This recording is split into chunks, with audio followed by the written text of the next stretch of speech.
ako'y di mo may gayuman.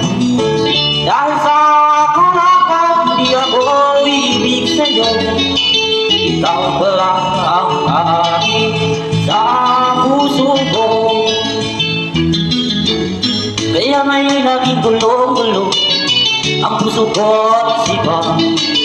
Araw-gabi ay pangarap ka at sa pinay nababalsa. Dahil ba ang puso ko'y labis na umilig sa'yo. Hanggang kailan magtitiis-ilim ang pag-ibig ko.